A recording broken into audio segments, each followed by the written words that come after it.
Bem-vindo a mais um episódio do Irmãos Dias Podcast, recebendo aqui hoje o Rubão, ele que é criador de conteúdo, tem também um canal muito legal de geopolítica, Geoforça, aliás, diariamente ele faz muitas lives aí para 2-3 mil pessoas, tá certo? Então você vai conhecer aqui o Rubão.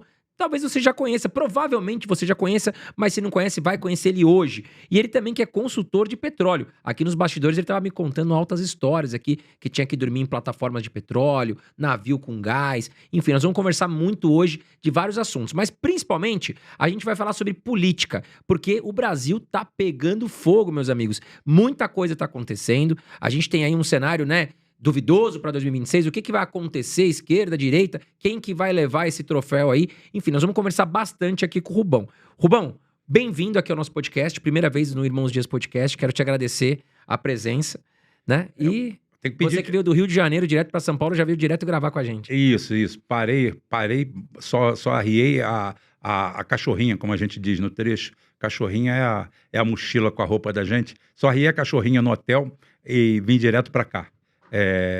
Realmente o cenário para 2026 tá interessante.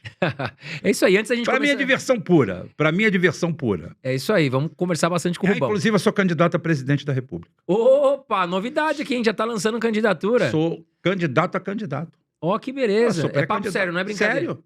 Oh, Sério, que legal. todo mundo sabe.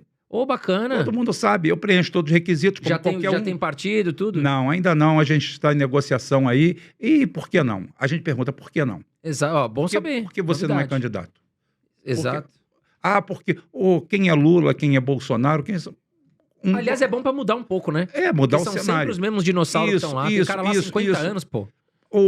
Nós temos a farsa. Ontem, inclusive, a minha live foi a farsa da nova república. Nós saímos de uma ditadura militar, com um processo de abertura progressiva, e entramos dentro de uma nova república que se mostrou uma grande farsa, traidora de tudo que é do povo do Brasil. Mas a gente desenvolve isso aí Faz no sentido, decorrer. a gente saiu de uma ditadura e praticamente entramos em outra com os mesmos de sempre. Não, entramos numa muito pior. Muito pior porque antes o negócio era desenvolvimentista, hoje não é. Hoje não é desenvolvimentismo. Você acha que a ditadura era melhor do que o que a gente vive hoje, Rubão? Os estertores da ditadura eram muito melhores.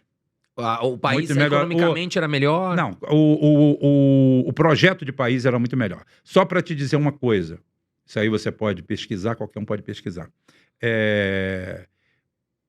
Houve uma feira dessas, houve um simpósio, não sei o que foi, e perguntaram ao chanceler da China qual era o segredo da China.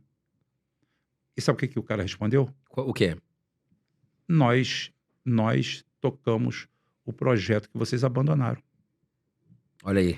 E falta um projeto de futuro para o Brasil hoje, você não acha, Rubão? Hoje não existe projeto nenhum. O projeto nosso é Carpe Diem.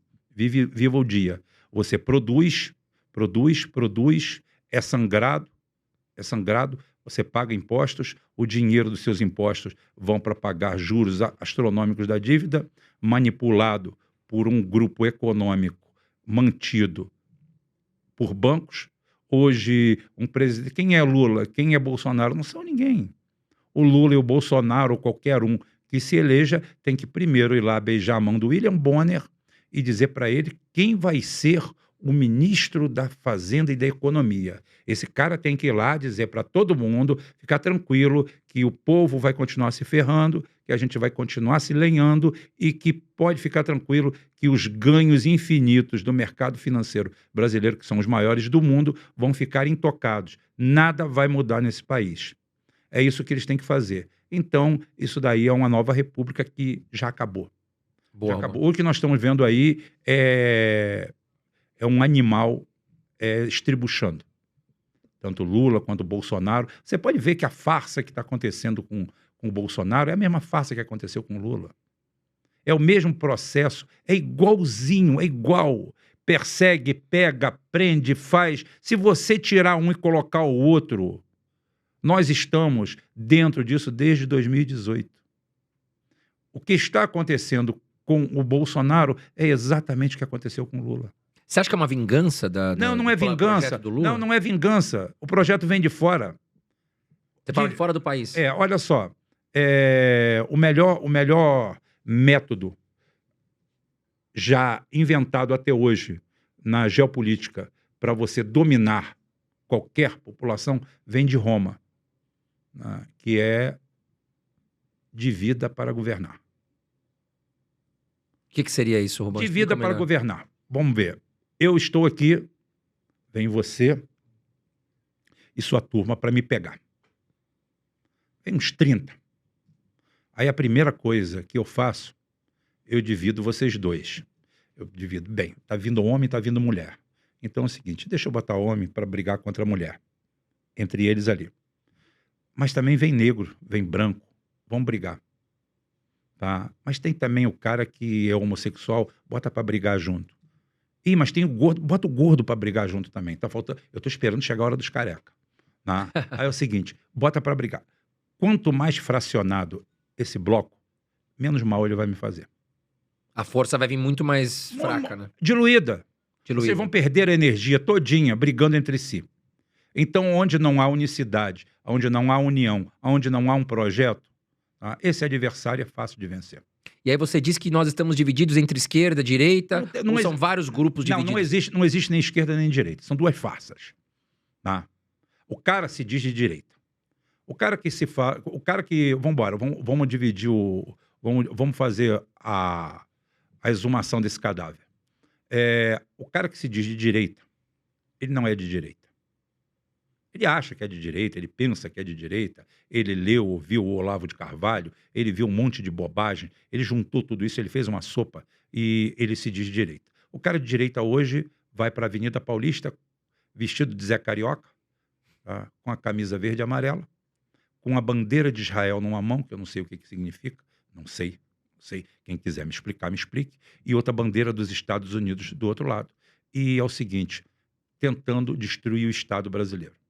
Vamos acabar com o Estado, vamos vender tudo, vamos fazer privatização, Eu não sou nem contra nem a favor da privatização.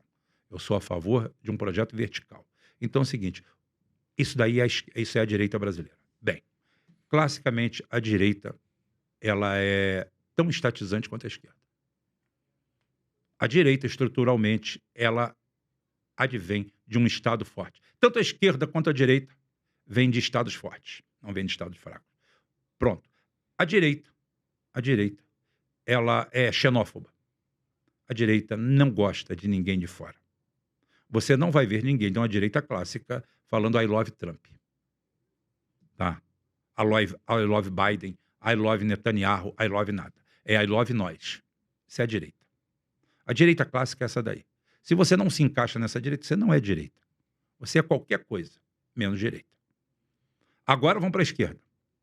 A esquerda brasileira cismou que ela é uma grande ONG protetora de bandidos, de criminosos, onde ela acha que todo mundo se recupera, a sociedade toda se recupera, todo mundo tem conserto. Ela não leva em consideração que a sociedade é formada por loucos, por psicopatas, por doentes, por nada. Ótimo. Então é o seguinte, outra coisa dessa esquerda é que tem um projeto de divisão, de revisão histórica que não cabe. Toda hora deles é a revisão histórica disso, revisão da história. História você não revisa, história você estuda. Não existe revisionismo histórico. Você não pode pegar um conceito que eu tenho hoje aqui e levar... Eu não posso levar para a época que meu pai nasceu. Aí, imagina eu levar para 300 anos atrás. Aí eles têm mania de chegar em público e falar que o Anhanguera, o Borba Gato eram branco, macho, hétero, tá? Violentos, conquistadores, bandidos. Não eram nada disso. Eles eram bandeirantes, fruto de uma época. Você tem que analisar o que eles foram e acabou. É isso aí, eles são os donos da história, eles mandaram na história, eles fizeram a história, eles construíram. Essa esquerda aí, ela se mete em tudo, e tudo que ela se mete de forma errada. Manipulando, tentando desestruturar a história, recontar a história da forma dele. É aquela velha história do criado mudo, que ontem eu até abordei no canal, que criado mudo era um negro escravo que ficava ao lado da cama do senhor. Amigo, de onde que alguém tirou isso? Isso é doença, isso precisa de tratamento. Isso daí virou uma lenda urbana e virou verdade. Tem gente em universidade, tem historiador, tem professor tocando essa merda para frente, desestruturando a educação, criando um bolsão de desestruturação total da família, da sociedade. Eu não sou moralista, não, mas eles fazem isso. Eles atacam a família. Por incrível que pareça, a única família que eles respeitam é se você casar um homem com um homem, uma mulher com uma mulher, eles respeitam. Aí, ali o casamento voltou a ter eficiência, o casamento voltou a ser uma coisa de grande valor, mas enquanto você casar um homem com uma mulher e você tiver uma estrutura familiar, não. Isso aí não serve, porque isso daí é um modelo falido. Então é o seguinte, a esquerda é totalmente perdida, a esquerda é defensora dos direitos humanos. A esquerda clássica, bicho, é de pegar quem está errado, encostar num paredão e fuzilar. Essa é a esquerda clássica. A esquerda clássica nasceu nisso. Então hoje a gente não tem nem esquerda nem tem direita. Nós temos duas razões sociais aqui, chamadas de esquerda e direita. São dois grupos que se interessam por Brasília, pelo poder e por mais nada. São capazes de vender a mãe e entregar. Bolsonaro, junto com aquela canalhada de filho dele, conseguiu agora fazer essa pataguada que está aí. Se queimaram, se exporam, colocaram a cara, a ponto de que perderam apoio da direita clássica, que seria. Perderam apoio do cara que é de direita e que banca o assunto. O cara, o simpatizante do bolsonarismo, que botava a mão no bolso e botava dinheiro em cima da mesa, não vai botar mais. A guerra que vocês estão fazendo é contra ele. Aí você vai falar assim, essa direita brasileira não vale nada. Não vale nada mesmo, não. Porque a esquerda também não vale nada. Quando o Lula esteve preso, Sônia Guajajara e outros foram lá fora pedir para o Biden fazer a mesma coisa. É tudo farinha do mesmo saco. Lula, Bolsonaro, tudo faz parte de um projeto de palco. Tanto é que a cassação do Bolsonaro, a perseguição do Bolsonaro, estruturalmente é a mesma que o Lula recebeu em 2018. O que aconteceu? Lula caído, derrubado, de cabeça baixa, preso. A única coisa é que, aí eu não posso negar, a postura do Lula diante, vamos dizer assim, do conjunto de exceções que estavam fazendo dele, foi muito mais altivo do que o Bolsonaro. O Bolsonaro teve coragem de chegar lá numa oitiva com Alexandre de Moraes e convidar o cara para ser vice dele. É uma vergonha. O cara não pode fazer isso. O cara que representa uma ideia, um ideal, ou o Bolsonaro se viu desesperado diante da porta da cadeia abrindo. O Lula tirou de letra. Cada um com seu cada um. Agora é o seguinte, na essência, isso aqui é igual a Parintins. Caprichoso e garantido. No final das contas, todos os dois trabalham para a Prefeitura de Parintins. Tanto um lado quanto o outro não mexem nos problemas estruturais do Brasil. O problema estrutural do Brasil é o seguinte, é desinvestimento, dívida pública nunca auditada, taxa de juros nas alturas, que não há condição nenhuma de nenhum país se desenvolver com isso. Os Estados Unidos está totalmente sufocado com a taxa deles, acho que é de 4,9. Eles não estão conseguindo andar, se mexer. Nós estamos com 15. O Lula disse que quem destruía o Brasil, quem não deixava o Brasil crescer, era o Campos Neto, presidente do Banco Central, e que impunha uma taxa de 10,5% da taxa Selic. O que é 10,5% da taxa Selic? É se você tiver 10 milhões em dinheiro e você pensa em fazer um investimento, montar um mercado, montar uma padaria, uma farmácia, montar alguma coisa, uma agência de automóvel. O que você achar que você vai montar com 10 milhões? Afinal de contas, o dinheiro acaba. Você tem que fazer alguma coisa com ele. Ou vai investir em imóveis, alguma coisa você vai fazer com os 10 milhões. Quando você tem uma taxa Selic de 10,5%, você não investe em porra de lugar nenhum. Você bota aquele dinheiro no banco. E daqui a um ano ele vai te dar 1.050.000. Aí você não investe. Mas calma, que o negócio está ruim, mas pode piorar ou melhorar. O Lula finalmente tem o poder de indicar o novo comandante do Banco Central. Ele coloca lá um tal de Gabriel Galípolo e o cara meteu a taxa para 15. Ou seja, aquele 1 milhão que você tinha de rendimento, 1 milhão e 50, passou para 1,5 milhão. Aí que você não vai fazer nada. Então, eles são amigos do atraso. Toda a situação do Brasil, que nós temos aí uma taxa de industrialização, o PIB industrial brasileiro, talvez seja o mais baixo da história. Nós estamos falando aqui do processo da ditadura. A ditadura brasileira de 64 a 84, ela se divide em 2 blocos. São 2 blocos distintos. São 3 blocos, né? São 3 blocos. E um central, um núcleo duro, que fez o Brasil virar uma nação de verdade. É aquele bloco que fez o Brasil virar o que era anteontem. Só que a nova república veio e com o projeto de neoliberalismo na frente, de doação de todo o patrimônio nacional, foi tudo doado em cima de projetos de privatização e terceirização. Ah, você é contra a privatização e terceirização? Não. A princípio, não. Se alguma empresa quiser fazer um trem-bala do Rio para São Paulo, tá aí, pode fazer. Eu pergunto para você, cadê essa empresa? Onde está essa empresa? Junta meia dúzia de banqueiro aí no Brasil, faz a empresa. Vamos fazer um Rio-São Paulo. Um metrô, um trem aí de 250 km por hora, nem é bala, né? É quase de espingarda de ar comprimido. Você mata a ponte aérea. Você pega lá, 2 horas você está aqui em São Paulo. Ninguém consegue estar em 2 horas de avião aqui, porque você tem que entrar, fazer check-in, tem que esperar, tem que negócio. Então você vai levar 3 horas de avião e você vai levar 2 horas vindo no trem. Pergunto eu para você, cadê a iniciativa privada? Cadê os investidores da direita? Cadê a turma do dinheiro? Você sabe por que não tem? Porque estão esperando o Estado fazer, ficar pronta e falar assim, toma, filho, vai explorar. Que é o que acontece aqui. São Paulo é campeão mundial de pedágio. Tem em todo o Brasil, mas aqui é fantástico. Se deixar esse Tarcísio aí, bota um no portão da sua casa. Você foi comprar pão na esquina, ele te cobra uma taxa. E o pessoal está gostando. Deve estar bom. Deve estar ótimo. Pedágio é um negócio medieval. Pedágio não pode existir. Pedágio é um absurdo, é um contrassenso.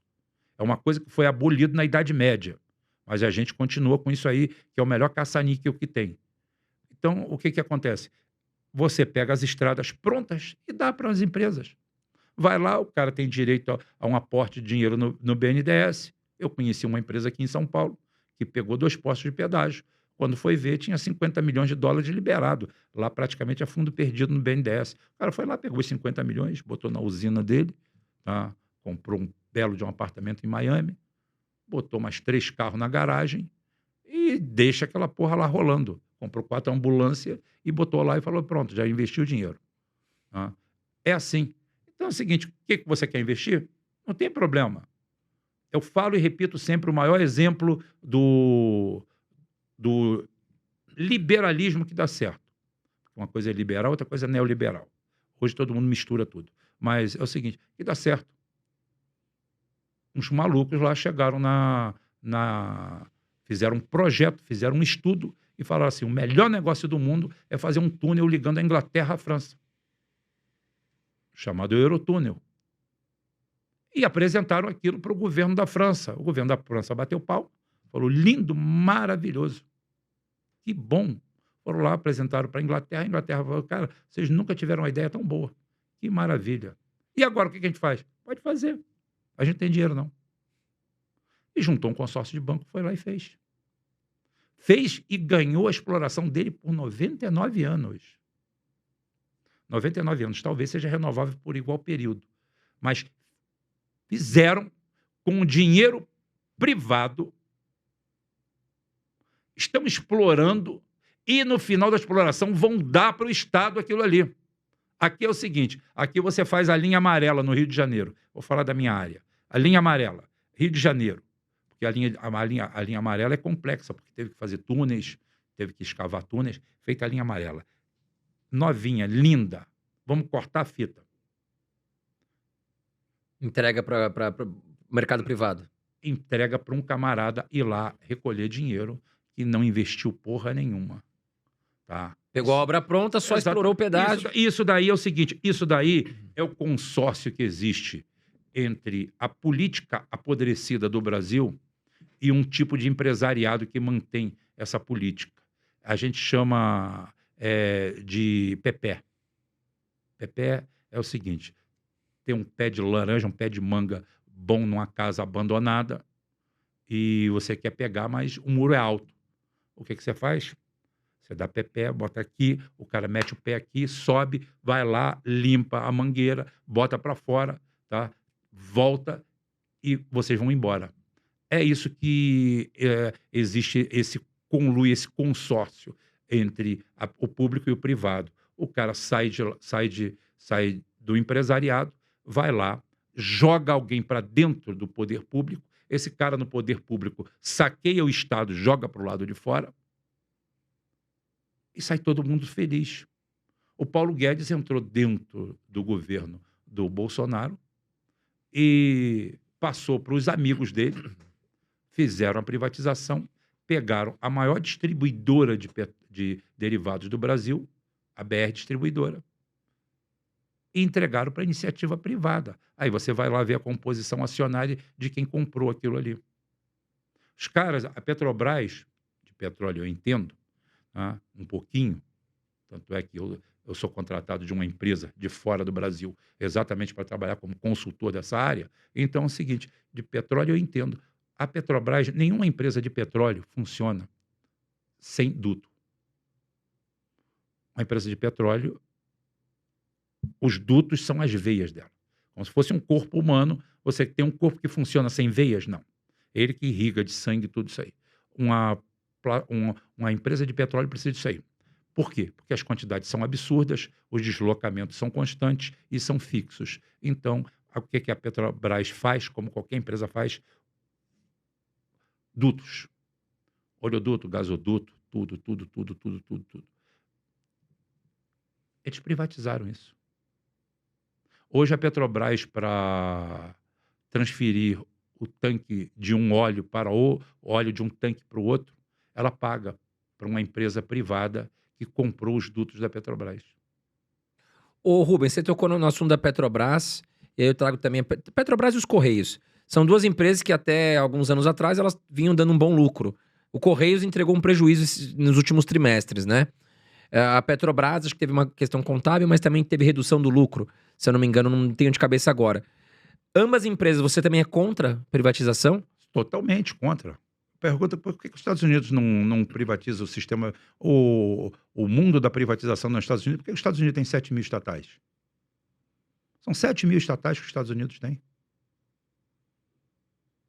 São 7 mil entidades estatais pertencentes ao Estado. Por que eles não privatizam tudo? Por que o Brasil, que tem 700 estatais, tem que vender tudo, doar tudo? Mas o que você acha que deveria ser feito, então, para melhorar a gestão? É clássico, é um chavão meu, junto com o decreto que eu perguntei para o Paulo Cogos. Cadê o decreto? Outra pergunta que eu faço. Você pega o seu filho, você leva no médico, seu filho está com uma dor de barriga, e o médico chega e fala assim, olha, o seu filho está com amebíase. A pergunta que eu te faço é a seguinte, você mata as amebas ou mata o seu filho? É só responder. Mas o que deveria ser feito para melhorar a gestão? O que deveria ser feito é o que deveria ser feito em qualquer lugar. Primeiro que é o seguinte, há números e números. Há números e números. Muitas vezes, o que é colocado como prejuízo não é prejuízo contábil. Você tem que saber a linha de investimentos, tem que saber tudo de ponta a ponta. Por exemplo, o Bolsonaro vendeu a Petrobras Distribuidora, a maior distribuidora do Brasil, uma das maiores do mundo, vendeu essa distribuidora e isso aí entrou como lucro. Não foi lucro. Você se desfez de um ativo. Nós pegamos a nossa mais completa refinaria, a Landulfo Alves, que era a refinaria desde o começo que conseguia refinar óleo pesado no Brasil, e nós demos para um grupo lá do... Não sei se foi dos Emirados Árabes, do Catar, de lá. Nós demos para Mumbala. Nós demos ela. Inclusive, ali tem o escândalo das joias do Bolsonaro, que recebeu de presente, se não recebeu, eu estou pouco me lixando. Estou nem aí para isso. Eu não estou aqui para discutir isso. Ali, a Mumbala. A Mumbala chegou aqui e comprou uma refinaria. Porque a refinaria existe... A refinaria, basicamente, é um péssimo negócio. É um péssimo negócio porque uma refinaria leva 5 anos para construir e 50 anos para se pagar. Então, é um negócio que você tem necessidade dela. Quanto mais você otimizar as que você tem, melhor, para não construir uma nova. Porque são caros, são projetos caríssimos. Então, o que acontece? A Petrobras, simplesmente obedecendo ao CAD, que eu chamo de cadê o meu? Eu também quero, está todo mundo roubando, eu também quero. O CAD não se aplica a uma refinaria, porque uma refinaria mexe com commodity. Não existe especulação em commodity. Commodity obedece a um critério de remuneração pelo preço unitário de forma global. Existem bolsas que regularizam o valor do petróleo, o valor do arroz, o valor do ouro, do milho, de tudo isso aí. Todas as commodities do mundo, que são produções naturais, são que advêm, que vêm da terra, são commodities, tá? Aquilo ali, não é você que rege o preço. Ela pode ser estatal, pode ser privada, ela vai obedecer ao mesmo critério. Aqui, usando subterfúgio da livre concorrência, pegaram algumas refinarias e passaram para a iniciativa privada, principalmente a Landulfo Alves, que é a nossa refinaria mais completa, que, inclusive, ela refinava o óleo chamado óleo Marlim, porque é um óleo muito pesado. E nem toda refinaria consegue refinar um óleo pesado. Normalmente ela tem que fazer um blend. E essa daí era a única que refinava. Não é mais nossa. O fruto do CAD já deu. O Nordeste hoje, a qual a Mumbala abastece, paga o combustível mais caro do Brasil. E os Correios, Rubão? Os Correios é o seguinte, os Correios eu não mergulhei a fundo, eu me comprometi de ver da onde saiu esse prejuízo contábil, porque ele não se explica. Não dá para explicar, a grosso modo, um prejuízo desse tamanho. Ô, Rubão, Tá. E a questão de funcionário público, vamos falar assim. Eu já ouvi muitas pessoas falando que queria estudar para concurso público, porque também, além de garantir um bom salário e benefícios, tem uma estabilidade, não pode ser mandado embora. E aí o cara fala, eu já ouvi muito falar isso, né? O cara agora é funcionário público, isso aí agora vai se aposentar tranquilo, porque não corre o risco de ser mandado embora. O que você pensa sobre isso? Olha, eu fui funcionário da Petrobras, ainda tenho ligação com a Petrobras, meu caso está na Justiça, é a Justiça que resolve, tá? Mas eu 23 anos, e eu nunca enxerguei dessa forma, apesar de eu não ser estatutário e ser concursado. Eu era seletista, concursado, e a estabilidade do emprego na Petrobras é mantido através de acordos sindicais. Ou seja, você não pode ser mandado embora arbitrariamente, você, para ser mandado embora, tem que ser feito uma comissão para analisar aquilo ali, e tem uma série de coisas, apesar de seletistas. Tá? Não é que funcionário público não pode ser mandado embora. Funcionário público pode ser mandado embora, e todos os anos são mandados milhares de funcionários públicos embora, ninguém sabe disso. Mas milhares de funcionários públicos perdem emprego todos os anos. Então, isso é uma falácia. Tá? Tem mais funcionário público nos Estados Unidos que no Brasil, proporcionalmente, numericamente, na Europa, em todo lugar. O Brasil não está lá no meio no número de funcionário público. A história do funcionário público que ganha uma fortuna e não trabalha é uma falácia, porque o gari do Rio de Janeiro é funcionário público. O soldado da PM que toma tiro aí na rua é funcionário público. O atendente de balcão de uma universidade privada, pública, tá? Que ganha R$ 3.500 por mês, é funcionário público. 90% do funcionário público ganha um pouquinho melhor do que iniciativa privada. Só que o cara olha para o teto. O cara olha para... Principalmente aqui no Brasil, funcionário público é do judiciário. E aí ele ganha rios de dinheiro. Hoje o judiciário brasileiro ganha o que quer e o que bem entende. Só nos últimos 2 anos, eu tenho a estatística, eu tenho o mapa, eu tenho o gráfico, eu tenho a fonte. Já botei no meu canal algumas vezes. O funcionário público, os juízes aumentaram, em média, o salário deles, nos últimos 2 anos, 55%. Porra. Muito A, acima da a, inflação. média, a, média do, a média de salário de um juiz em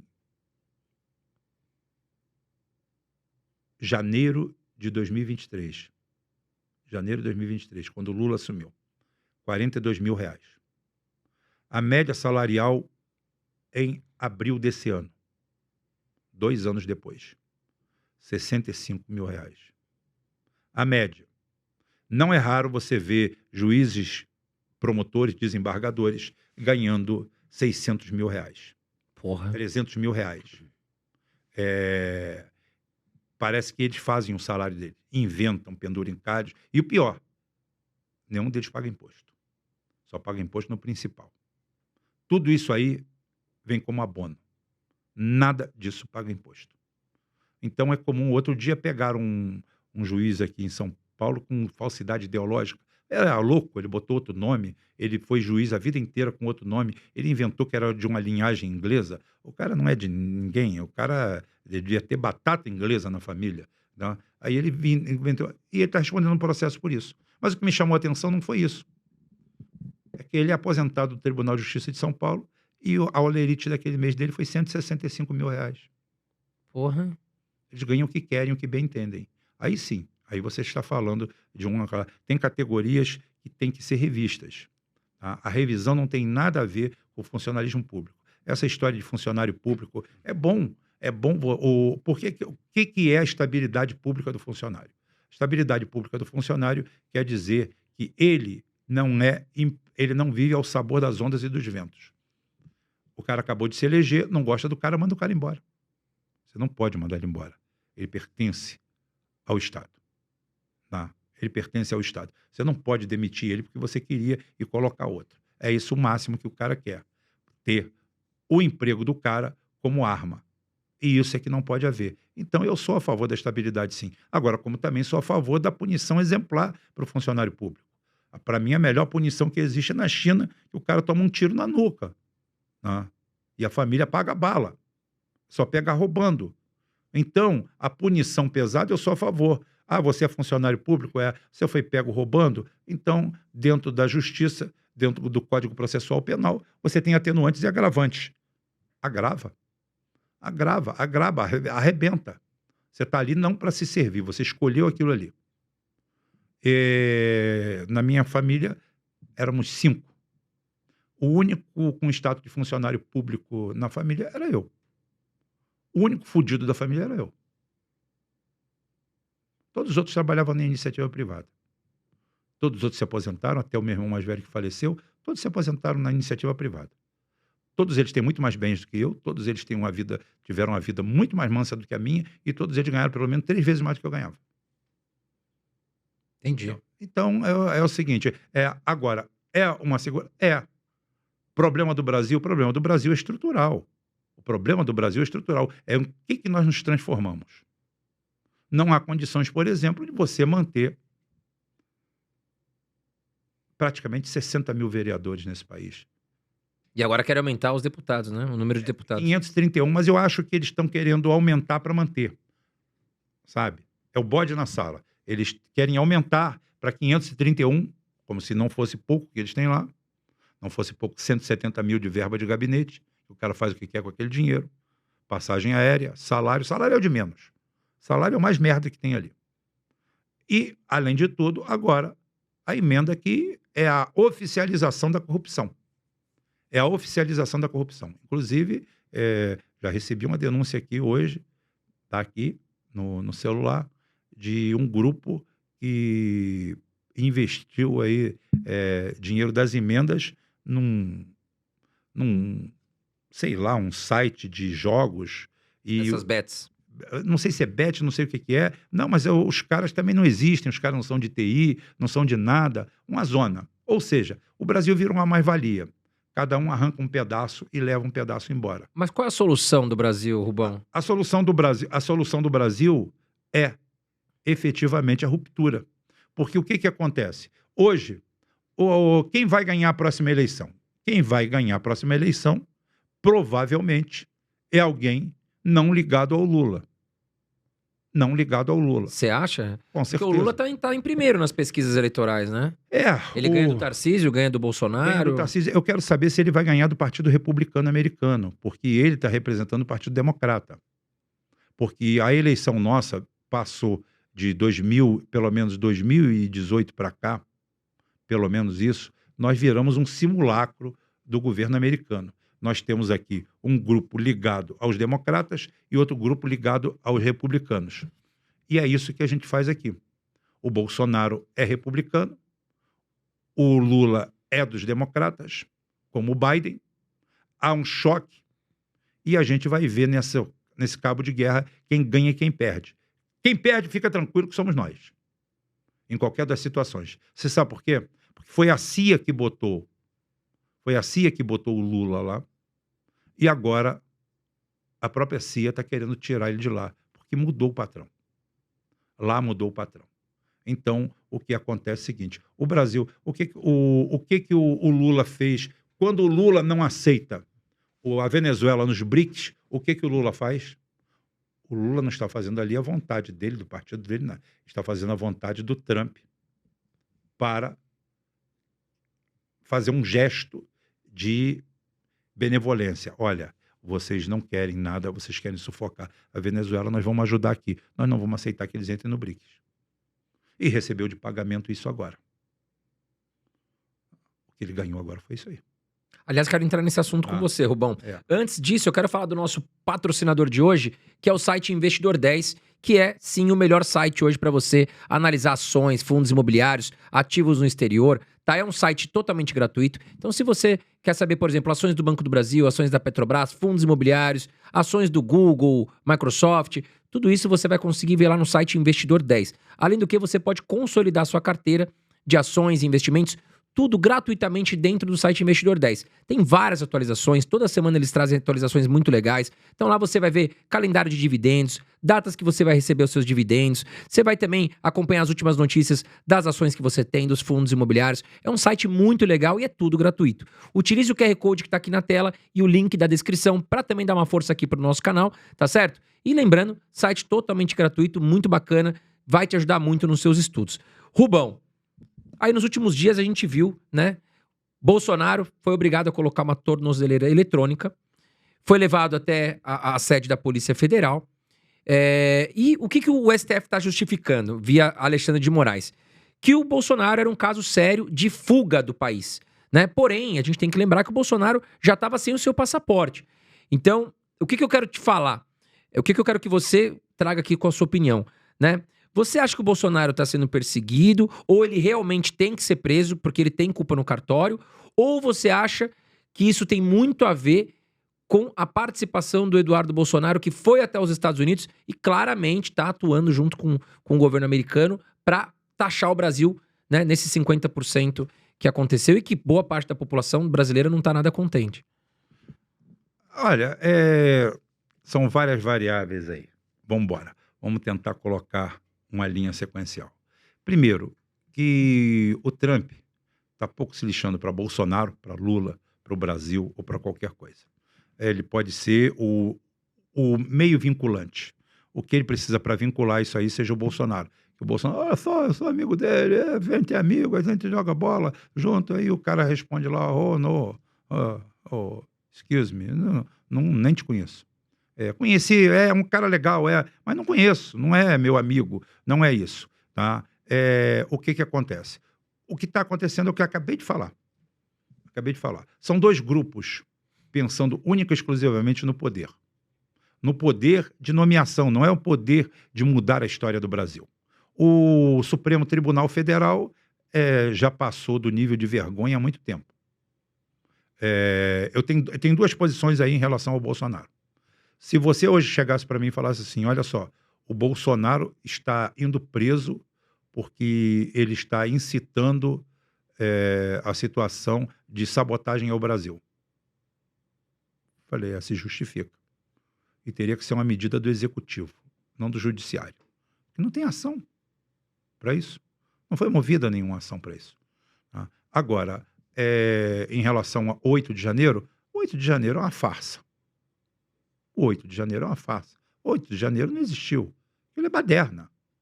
Baderneiro você bota em cana, manda a tropa de choque descer a porrada, quebra os queixos maxilar de meia dúzia, arrebenta todo mundo, tá? Dá uns tapas, bota 10 dias preso, raspa a cabeça e manda para casa. Ali não houve absolutamente nada. O Bolsonaro pensou em tentar dar um golpe? Eu acho até que pensou. Mas ele é tão frouxo que ele não teve coragem de ir para frente. E fez o pior de tudo. Ele atravessou o rio até o meio. E depois tanto faz ir para frente ou ir para trás, que o trabalho é o mesmo, o problema é o mesmo. Então você atravessou, foi até o meio, vai em frente. O Bolsonaro ficou ali no meio termo. Só que o Bolsonaro ficou no meio da conjuntura, da conjectura. Ele não partiu. Então, vontade de matar não é homicídio. Vontade de roubar não é roubo. Vontade de assaltar não é assalto. E é o que está acontecendo. O Bolsonaro, em qualquer tipo de condenação que ele tenha por causa dessa farsa do 8 de janeiro, eu executo. Tá? Eu executo porque isso aí, para mim, honestamente, é simplesmente uma fanfarronice, uma piada de mau gosto, mal contada. A única coisa que a gente consegue enxergar ali, tá, é um grupo de palhaços, de idiotas, até chamado pelo próprio Bolsonaro, né? O próprio Bolsonaro falou que ali nós temos ali um pessoal irresponsável, meio louco, meio maluco. Né? Então foi isso que o Bolsonaro falou daquele pessoal que estava ali. Os caras estão lá na porta do... Ali o que há é insensatez, idiotice, burrice, virou chacota, virou piada. Eu mesmo cansei de fazer piada em cima. Eu cansei de brincar e me divertir no Twitter com aquilo ali. Gente, mais 72 horas. Calma aí, calma, que eu vou arrumar um pneu melhor para vocês orar. Olha, acabou de vir a notícia. Virou, para mim, pantomima. O 8 de janeiro é uma grande farsa. Tá? O STF, hoje, no Brasil, faz o que quer, o que bem entende. Tudo aquilo que ele não fez na Operação Lava Jato, agora ele faz. Agora ele tomou as rédeas da justiça no Brasil, inclusive fora das suas atribuições, tá, constitucionais. Acabamos de ver agora aí o IOF, da qual o presidente lançou o projeto de lei. O projeto de lei foi cassado pelo Congresso, que é quem tem o poder para isso, para fazer, cassar e conceder as leis. E o Alexandre de Moraes foi lá, anulou o ato do Congresso e está aí. Quem tem que me responder isso agora é o Congresso. Não é eu, não é você. Senão o Congresso serve para quê? Se o Congresso, olha só, o Congresso tem o poder de destituir até o STF inteiro, se quiser. Via Senado, né? Via Senado. Né? Então é o seguinte, se o Congresso, porque uma coisa é a Câmara dos Deputados e o Senado, o Congresso é o conjunto. Se o Congresso brasileiro aceita isso, o que eu, Rubem, dono de um canalzinho desse tamanho, já cheio de problema, cheio de pica, eu vou falar? É eu que vou me queimar? É você que vai se queimar numa situação dessa? Você pode até perder os seus direitos. Hoje em dia a coisa está feia. O direito que eu já não tenho mais. Tá? Eu vivo da benevolência de vocês. Eu vivo da benevolência. Vocês podem tapar minha boca a qualquer momento. Fazem o que querem, o que bem entendem. Não dá nada. A gente vive uma censura hoje, Rubão, você acha? É claro que sim. Nós vivemos... Não é a censura, nós vivemos um cerceamento. Inclusive o modelo que eles criaram ultimamente, agora o Supremo criou, é sensacional. Eles terceirizam esse processo. Eles fazem o AI-6, eu chamei de AI-6. Eles fazem o AI-6. O AI-6 o que é? Nós tínhamos o ato institucional número 5, que é um regime de exceção, está lá editado ainda existe, e eles fizeram o AI-6, só que eles privatizaram ele. Ou seja, não sou eu que vou calar sua boca. Eu vou mandar o YouTube calar sua boca. Se o YouTube não calar sua boca, eu vou punir o YouTube. Aí o YouTube o que faz? Te pune. Ele terceirizou a punição. Mas e a televisão? Porque assim, a televisão em si, a gente sabe que ela tem um viés mais pra esquerda. A televisão tem um viés mais para o centro do dinheiro. Sim, mas eles Centro não do são dinheiro. punidos no caso, né? Não. É mais a gente que tá aqui nas redes sociais. Não, olha só, quem é punido, o meu canal é desmonetizado. O meu canal não recebe... Você sabe o que o YouTube fala? Que o meu conteúdo é de ódio.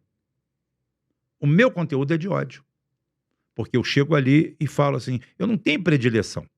Para mim, o Bolsonaro realmente é uma porcaria, não vai solucionar problema nenhum desse país, é um engodo, e o Lula é outro engodo.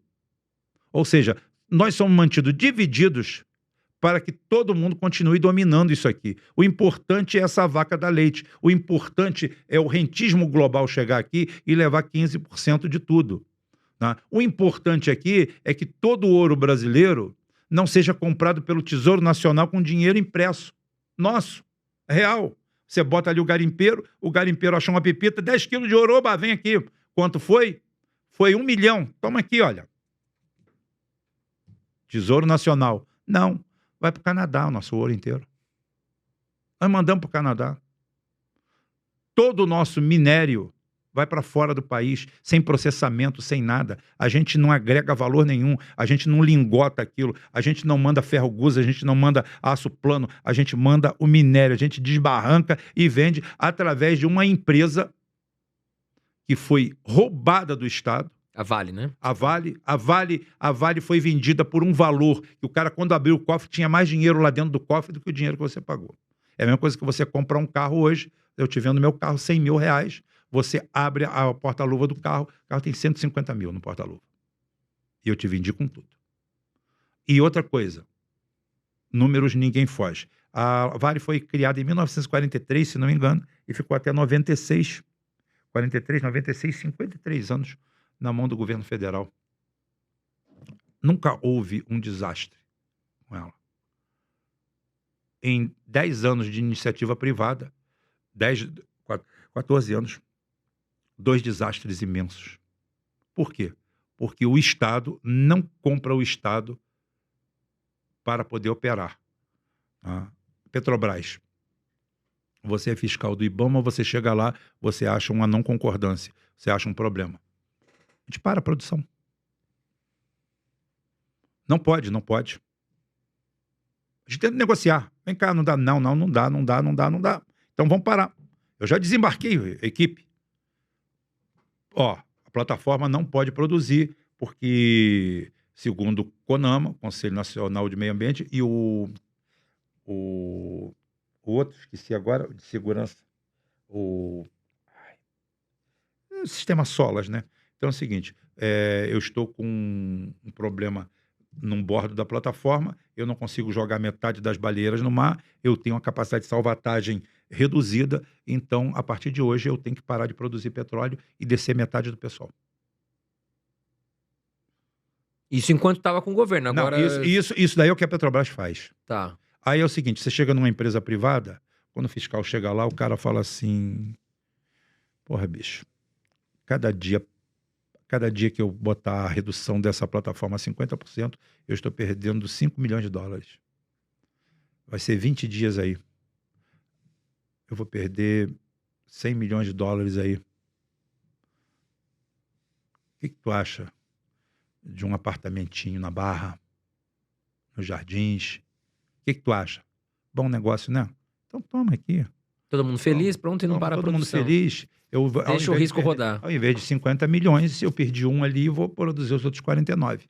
É assim que funciona. Puta. É assim que funciona. Por quê? Agora, por que acontece isso? Porque existe uma coisa chamada impunidade. Impunidade. A hora que... Olha só. Nunca acredite em alguém que diz que vai acabar com a corrupção.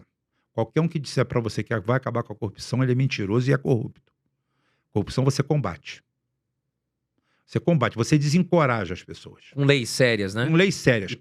Mas vai aparecer um filho da puta que vai meter a mão. Lá na China, o cara toma tiro na nuca e o cara vai lá e rouba. E é pego, e é fuzilado.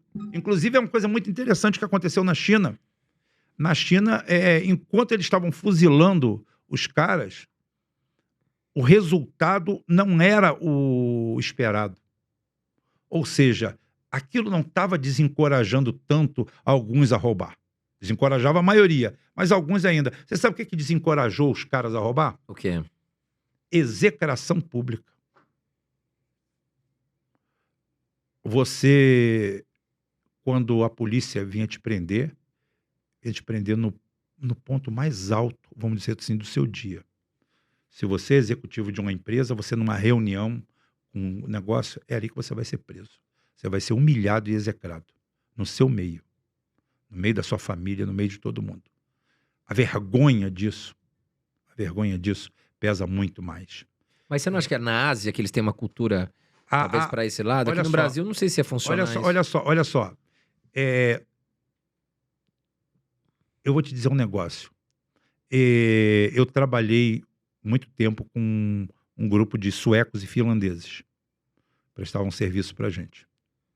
E, cara, as notícias que nós tínhamos deles, as informações, que eles eram fantásticos. Éticos, os caras... Com 2 anos de Brasil, tava todo mundo na putaria. Corrupção pra lá e pra cá. Bagunça, corrupção. Preguiça. Moleza. Tirar vantagem. Teve um que fez logo 3 famílias. Pegou 2 mulatas brancas, pegou 2 mulatas, uma em Friburgo, outra aqui, que é porque tinha filho aqui, filho não sei o que lá. Na balbúrdia. Um carnaval eterno para ele. Ganhando em dólar no Brasil. Pô, fez a festa. Tirando aí naquela época 7, 8 mil dólares por mês no Brasil. Tá? Isso há 20 anos atrás. Tá? O cara... O que acontece? O entorno acaba moldando a situação. O que o cara tem que ver é que é verdade. Olha, acabei de te condenar a 30 anos de cadeia. Aí o cara é condenado a 30 anos de cadeia. Ele sabe que em 3, 4 ele sai. Se bobear, daqui a 6 meses ele está na rua. Aí você faz as contas. Sou duro, sou quebrado, sou isso, sou aquilo, vou meter a mão, ficar 6 meses, ficar 1 ano, 2 anos preso, mas quando sair, meu dinheiro está guardado, vou roubar também, bicho. Tá? O risco é muito pequeno. Agora eu vou falar assim, olha, fulano foi preso, foi condenado a 30 anos. E vai cumprir 30 anos. E vai cumprir 30 anos. Quer dar 5, dá 5. 30 é 30. Aí o que acontece? Fulano, cadê? Ué, você não lembra, não? Foi preso. 5 anos depois. Fulano, tá preso ainda. Assim, porra, e outro foi preso. E outro foi preso. Então começa a estreitar. As leis no Brasil são muito frouxas. As leis são feitas. As leis são feitas exatamente para quem manda no país se safar delas. E o pessoal, com o conhecimento global que nós estamos tendo, está se apoiando nisso também. Todo mundo está tirando proveito. Aconteceu esse fenômeno na Colômbia.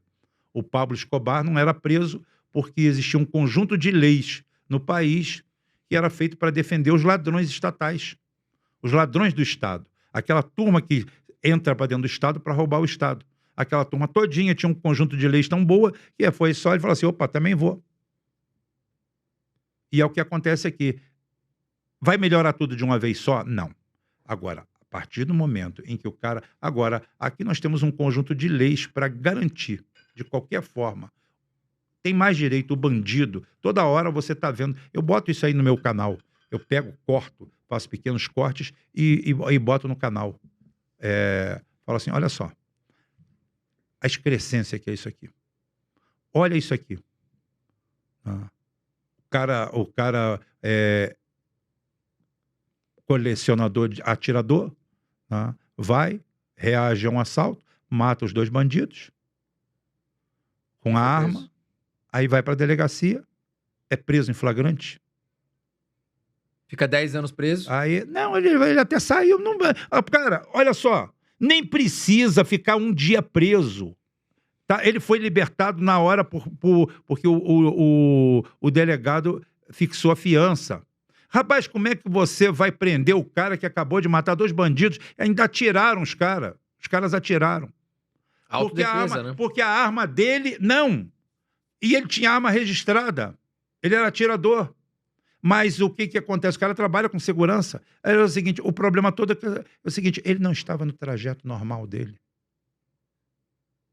estava fora do trajeto normal dele, que ele ia com a arma municiada para o clube de tiro.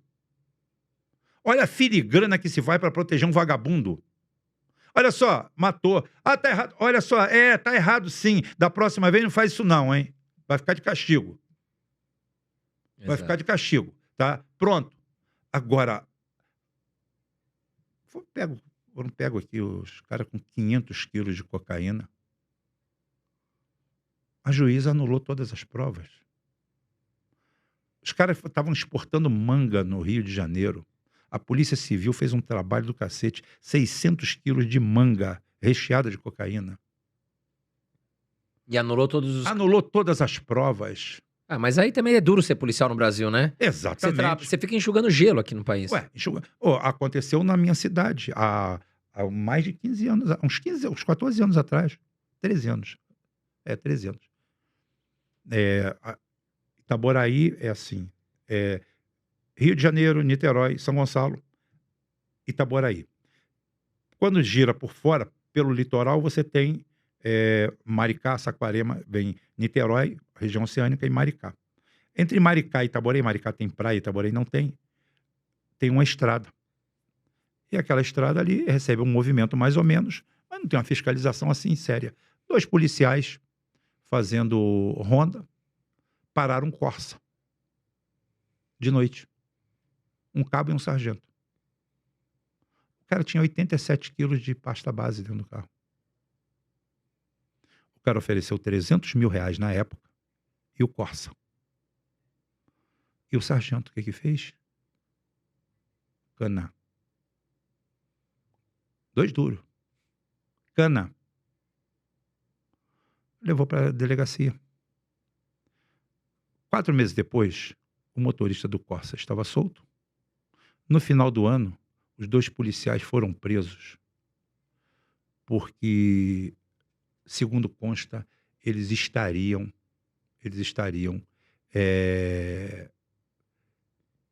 ameaçando a mulher do chefe do tráfico da região. Ele estava preso em Bangu e ela estava solta. Não passa pela cabeça, os caras tiveram tudo na mão. Eles não quiseram pegar o dinheiro. O que aconteceu? O cara perdeu 87 quilos de pasta base. Os caras não quiseram se vender. Ele gastou um dinheiro para incriminar os caras e tentar botar os caras na rua. Os caras não foram para a rua porque bateram na mão de um desembargador bom, de caráter, que eu conheço. Né? E o cara chegou lá e anulou aquela bodega. Falou que aquilo não tinha pé nem cabeça. Mas é claro que alguém da Polícia Civil levou uma grana para criar aquele factoide, porque o cara falou, os caras me deram um prejuízo de 83 quilos, não vai ficar por isso mesmo, não. Exato. Igual o Pablo Escobar, né? Prata ou chumbo, né? Ou prata ou plomo. Exato. E aconteceu isso. Aí foi isso. Ô, Rubão, agora voltando aqui no nosso assunto, que a gente fugiu um pouquinho, você acha que o Bolsonaro tem que ser preso?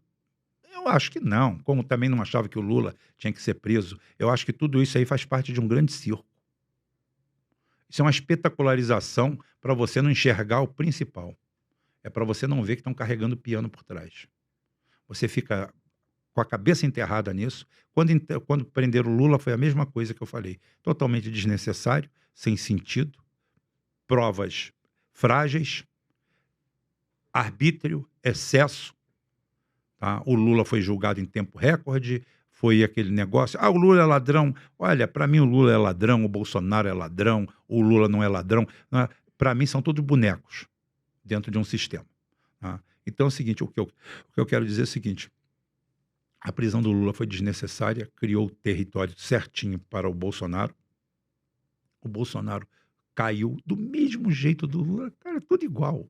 Chega a ser cansativo. Só uns retoques, mas é a mesma coisa. O Bolsonaro perseguido, parece que é o seguinte, eu sou candidato a presidente porque quando eu sair, eu já vou ser perseguido para ser preso. Aqui é um na cadeira e outro na cadeia.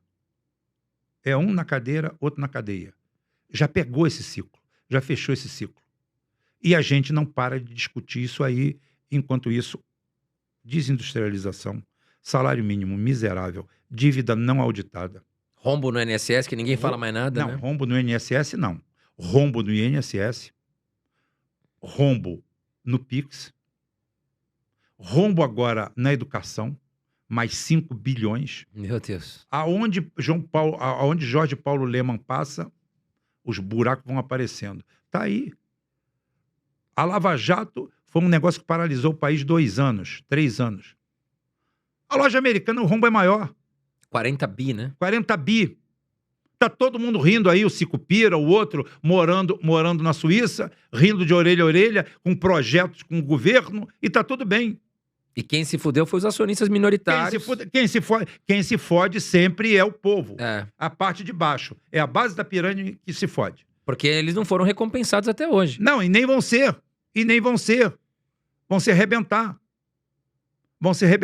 Um juiz de 5ª categoria foi lá, penalizou a Petrobras, mandou a Petrobras pagar 10 bilhões de indenização. Os Estados Unidos, a Petrobras não tinha nada com os Estados Unidos. Você sabe o que a Petrobras fez? O quê? Nem recorreu, foi lá e pagou na hora. Que absurdo. Agora, no meu processo que eu tenho contra a Petrobras colocou uma maçaroca assim de documentos falsificados, que eu tive que chamar a Polícia Federal e o Ministério Público. A minha ação contra a Petrobras, que eu saí da Petrobras, é o seguinte: eu tive que chamar a Polícia Federal. Eu estou denunciando o Tribunal de Justiça do Trabalho do Rio de Janeiro por formação de quadrilha. Documento falsificado grotescamente. Declaração por escrito do sindicato que não houve homologação nenhuma na minha saída da Petrobras. Que absurdo, Rubão. Todos os órgãos públicos, o INSS, o meu nome está vinculado à Petrobras. O meu fundo de garantia, eu fui desligado da Petrobras. Tanto é que, se eu for lá agora tirar o meu fundo de garantia, eu não posso tirar. Está preso. E sabe o que a Justiça falou do trabalho? Perfeito. Está tudo perfeito. A gente acata todos esses documentos aqui, tudo falsificado. Agora, a minha causa, sei lá, 2, 3 milhões. Tá? A causa da Petrobras, 10 bilhões. E aí eles não se limitaram a pagar, pagaram com um sorriso... Paga na mesma hora. Inclusive, o juiz americano, com medo que desse merda para ele, perguntou: vocês não vão recorrer, não? O cara deu a sentença. Alguém comprou a sentença dele lá. Mas mesmo assim, ele falou assim: meu limite é até aqui. Não, nós vamos pagar, sem questionar. Ô, Rubão, e voltando à história do Bolsonaro, você não acha que o Eduardo Bolsonaro, o filho dele, fudeu ele com essa história de ir até os Estados Unidos? Os filhos do Bolsonaro fuderam ele a vida inteira. O Bolsonaro, eu vou botar o perfil do Bolsonaro. O Bolsonaro é um bobo alegre. Tá? É um cara que tinha até boas intenções, mas ele é um cara bem limitado intelectualmente. Estou falando sem nenhum tipo de ofensa. Mas o que acontece? O Bolsonaro transitou daqui para lá, o Bolsonaro já teve um conteúdo nacionalista, e aqueles filhos dele levaram ele para o inferno. Tudo a troco de grana, tudo a troco de se dar bem. O Eduardo, o que ele fez aí, foi uma cagada sem tamanho. Porque o que ele atirou? Ele atirou no apoiador do Bolsonaro. Ele deu um tiro no peito do cara que cria gado e pegava 500 mil reais e falava assim: tá aqui, olha. Sabe o que parece, Rubão? Pelo menos esse sentimento que eu tenho. Eu votei no Bolsonaro, eu não gosto do Lula também, mas eu acho que o Eduardo Bolsonaro fez deixou uma impressão para a população do seguinte: porra, a família Bolsonaro só tá pensando nela. Exatamente. Porque o povo que se lasque. Porque o que acontece? Essa taxação de 50% vai bater no rico, vai bater no pobre, vai bater na população como um todo, para gerar uma anistia pro Bolsonaro. Então, o que parece é que... usar o sofrimento do povo em benefício próprio. Eu acredito que hoje saiu uma matéria falando que o Flávio Bolsonaro tinha colocado nas suas redes sociais que poderiam tirar o tarifaço. E aí ele apagou na sequência. Isso aí foi divulgado, acho que pelo Globo.com. Eu acredito que no núcleo do Bolsonaro tá arrependido disso. Porque claramente o Lula tá tirando proveito dessa situação. Rapaz, olha só. O que falta nessa hora é, efetivamente, uma consultoria de qualidade. Eu não estou falando que eu sou o melhor do mundo. Agora, se eu estou ali e o cara chega para mim e fala assim: Rubem, Estamos precisando do seu trabalho. Tá bom. O processo é esse aqui.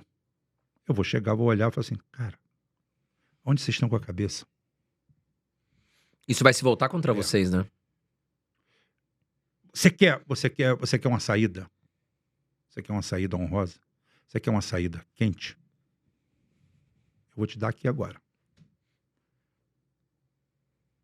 A hora que o Alexandre de Moraes abrir a boca, você levanta, bota o dedo na cara dele e manda ele calar a boca. Eu vou te prender, você pode me prender, você vai me prender como homem. Você vai me prender porque você é um ditadorzinho, você é isso, você é aquilo, você é aquilo. É aí que você cresce como político. Não chegando lá e arriando as calças. Fazendo piadinha com o cara que está ali amolando a faca para cortar o pescoço dele. Não ia adiantar nada fazer uma piada. A galinha falando, é o pescoço negociando com a corda. Tá? Então ali o que você tem que fazer? Aquilo ali, o Lula soube muito bem esse momento. Estou na merda, não tenho saída. Tá? Vou cair de pé, né? Vou cair de pé. Vou cair de pé. E é um bosta. É um bosta. Tudo que ele faz é para prejudicar o Brasil. O Lula é uma merda da pior espécie. Tudo que ele faz é para sabotar os BRICS, para sabotar o país, para sabotar a porra toda. Tá? É um merda. Mas ele sentiu, como político, falou assim, a única coisa que eu tenho que fazer aqui agora é segurar a estrutura. Tá? Então, chegou, falou assim, vocês vão me prender, mas vocês vão se arrepender, você vai fazer isso, aquilo, outro. Ele apostou na virada do jogo. E a virada do jogo vem. Como a virada do Bolsonaro poderia vir tranquilamente. Agora, a virada teria que vir de forma natural. Abriram a porta da caçapa, ele ficou apavorado, e os filhos dele fazendo uma quantidade de merda sem tamanho. O problema é que os consultores são os filhos dele, né? Exatamente. Eu acho que ele confia muito nos filhos dele. Eles estragaram. Quando o Bolsonaro se elegeu, eu virei e falei assim, o governo Bolsonaro só dá certo se ele nomear os filhos dele embaixadores no Ártico. Bem longe dele, né? Bem longe, manda pra lá. E quando acabar o governo, traz de volta. Dá $50 mil para cada um, para eles não pisarem no Brasil. Tá? Olha só, se vocês chegarem a 5 mil quilômetros do Brasil, eu mando prender vocês. Tá? Vocês ficam fora daqui. Esses caras simplesmente sabotaram todo o projeto do Bolsonaro, tudo. O grande problema do Bolsonaro foi quase fazer e não fazer. O Bolsonaro, nos estertores do governo dele, ele sentou com Putin, ficou lá. Se ele volta de lá de pau duro e bate o pau em cima da mesa, ele tinha levado a eleição. Ele chegou lá, fez um acordo. Quando chegou aqui, ele amarelou. Aí veio a vitória nula dos Estados Unidos, mandada pelo Joe Biden, esculachou ele aqui, botou o dedo na cara dele, falou o que quis. Eu nem recebia ela. Como ela foi lá na Arábia Saudita, o príncipe lá deixou um servidor de cafezinho para falar com ela. Nem deu ideia. Nem tenho que falar com você. Não. Aqui nós passamos por aquilo ali. O Bolsonaro veio a eleição, o Lula se elegeu, 2 eleições, uma eleição no primeiro turno, uma no segundo turno, iguaizinhas, mesmo formato, mesmo. Um negócio assim meio estranho, mas eu não sou especialista no assunto, então não vou falar. Tá? Então, saiu aquilo ali. Você acha que pode ter tido fraude nas eleições, Rubão? Olha só, se eu falar que tem fraude, eu vou ter que provar. Tá? E a urna brasileira não cabe prova nem a favor nem contra. Porque a urna brasileira não emite nenhum tipo de certificado, nem criptografado, nem coisa nenhuma. Então, eu não tenho como falar isso. Eu não posso falar isso. Eu posso conjecturar que coisas estranhas aconteceram. Coisas estranhas aconteceram, por exemplo, no meu município. No meu município, o Lula apareceu no segundo turno, ali no cara a cara. O Bolsonaro ganhou acho que com 54%, e o Lula teve em torno de 40%, acho. 40%, mais ou menos, dos votos. Eu, honestamente, na rua, para cada 100 votos do Bolsonaro, eu via um do Lula. Então, eu vejo movimentos estranhos. Uhum. Eu vejo movimentos estranhos. O resultado da urna que deu lá não faz jus ao que eu vi na rua. Por exemplo, eu falo sempre, o PT na época fez uma campanha, lá tem uma feira, né? E naquela feira o cara vai comprar um frango, sai 8 horas da manhã, chega bêbado 5 horas da tarde sem o frango, aquela turma se reúne ali, então aquela muvuca toda ali. Aí o cara, na feira lá, que é a muvuca, a boca maldita no domingo, o pessoal do PT fez uma campanha de adesivação de carro. Eles adesivaram no dia inteiro 5 carros, acho. Nossa, 5 carros, acho. ninguém queria adesivar. Aí é o seguinte, aí o pessoal do Bolsonaro, estou falando é fato, não votei no Bolsonaro, posso falar à vontade, também não votei no Lula. Seguinte, então, fato, no sinal, num dos sinais da cidade, aquele sinal que tem maior permanência, o pessoal estava adesivando os carros. Pararam no meu carro. Vou botar o adesivo de Bolsonaro. Falei, não. Não boto nem de um nem de outro. Tá? Aquele sinal fica 1 minuto fechado, acho que 1 minuto, fica 1 minuto fechado e 2 minutos aberto. Cara, naquele 1 minuto fechado, naquele instante que eu passei, eles adesivaram 7 carros. A aceitação era muito grande. Na hora da urna, estranhamente, o Lula apareceu com quase 40% dos votos. É estranho, né? É. Mas não tem como provar. Não tem como provar. Eu só estou falando que foi muito estranho. Por exemplo, eu achava, por exemplo, que o Bolsonaro não teria penetração nenhuma no Nordeste. Ele teve uma penetração grande no Nordeste. Aumentou, inclusive, né? Aumentou, Então é o seguinte, foi muito estranho. Então, há sinais claros de que alguma coisa estranha pode ter acontecido. Mas o próprio processo, inclusive, eu não sei porquê, a briga total, a luta total, para que não se tenha o voto auditado. O voto auditável, o voto auditável. Porque o voto hoje no Brasil não é auditável. Você não tem como auditar um voto desse, porque a partir do momento que você faz a zerésima, você zera a urna, acabou, ela imprime aquilo ali, acabou. Você não tem um código criptografado para quem cada um votou, e poderia ter. O meu voto poderia estar criptografado lá dentro. Mas não tem. Então, é algo muito estranho. E por que lutaram por esse modelo? Entendi, Rubão. Vamos entrar agora um pouquinho no assunto de geopolítica, Rubão. Eu sei que você entende muito, inclusive você fala muito no seu canal, né? Aliás, deixa eu pegar aqui o nome de novo. Geoforça, quem não conhece, depois, saindo aqui, vai conhecer o canal lá do Rubão. Ele faz lives todos os dias ali para 2, 3 mil pessoas também. Fala bastante de geopolítica, né, Rubão? Sim, sim. Agora, Até porque hoje você, com esse advento, inclusive eu estou para lançar meu primeiro curso, que é ABC da Geopolítica. legal, bacana. Porque o que acontece? Agora as pessoas estão sendo apresentadas que tudo que acontece aqui é um reflexo da geopolítica. Isso que está acontecendo com o Trump agora é a clara demonstração de que todos os fenômenos que ocorrem aqui na área socioeconômica acontecem primeiro lá fora. E aqui dentro nós temos o reflexo. A gente que acha que não, mas é isso aí que acontece. Ô, Rubão, recentemente o Jones Manuel, uma personalidade que está bem conhecida também, ele é comunista, de esquerda, ele teve aqui no nosso podcast, ele citou, a gente estava falando sobre Israel, sobre a Palestina, sobre a questão do Irã, e ele afirma que o que Israel fez com a Palestina é o novo nazismo, né, do nosso novo século, e que, na verdade, ele acha que o grande vilão de tudo isso é Israel. De tudo que está acontecendo, na verdade, que a direita defende Israel, mas que, na verdade, o grande vilão de todo esse conflito geopolítico, que seria Israel, e que as atrocidades que Israel vem cometendo com a Palestina seria o novo nazismo. O que você acha disso? Nesse ponto eu concordo com ele. Não é Israel. Não é Israel. Existe uma diferença básica, porque as pessoas tentaram criar uma vala comum entre o semitismo e o sionismo. o semitismo, o semita é, originariamente, os filhos de Sem. Sem é o filho lá do Noé, da arca. Então, são todos semitas. Semitas são judeus e palestinos. Todos eles são semitas.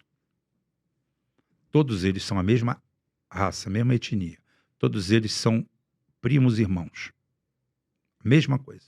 Ocorre que com o advento, historicamente falando aí, ou historicamente contado, com o advento do rompimento, lá com a destruição do segundo templo em 70 depois de Cristo, mais ou menos, eu acho, nós tivemos a expulsão dos judeus, tá? Dos semitas, os hebreus daquela região. E eles se espalham pela Europa.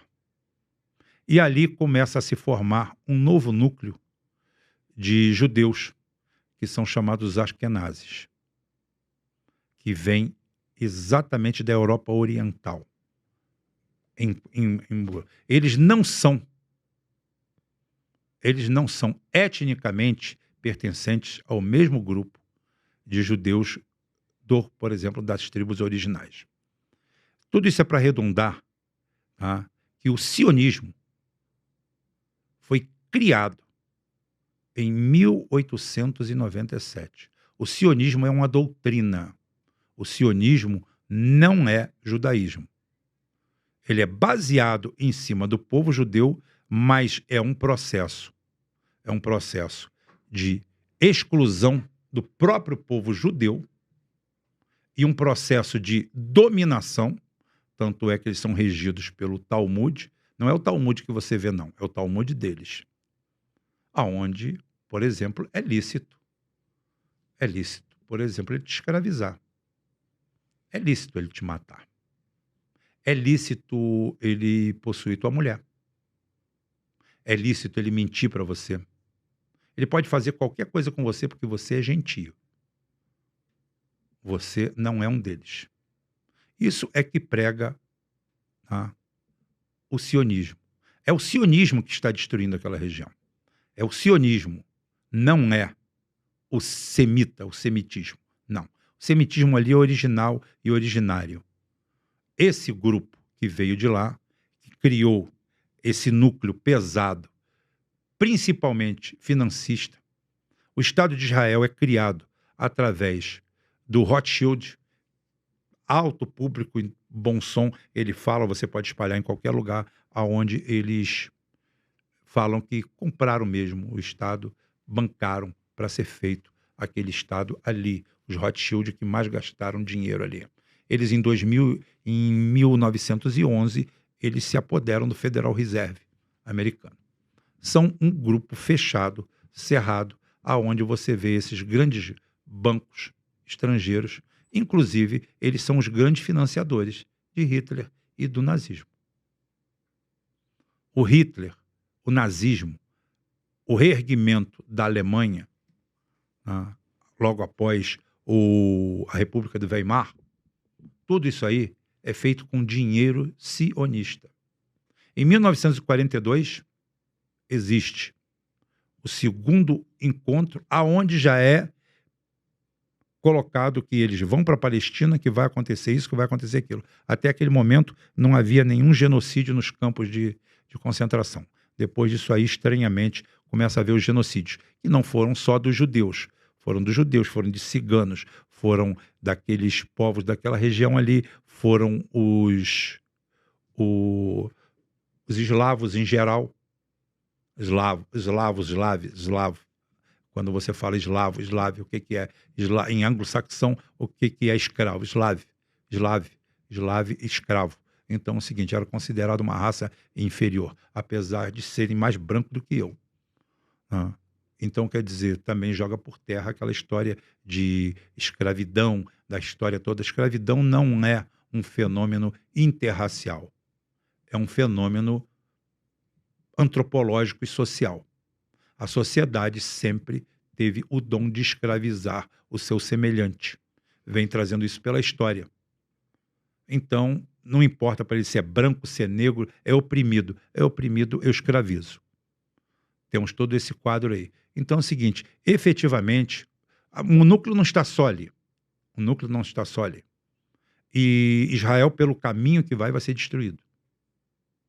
O caminho que ele está seguindo, de Netanyahu e daquele grupo fechado, está havendo um novo fenômeno, você pode procurar aí, já são 23 casos oficiais relatados de soldados judeus, soldados israelenses, que saíram do campo de batalha da faixa de Gaza e se suicidaram. O último foi essa semana, o cara deu um tiro na cabeça. Não aguentou o que ele viu de atrocidade ali.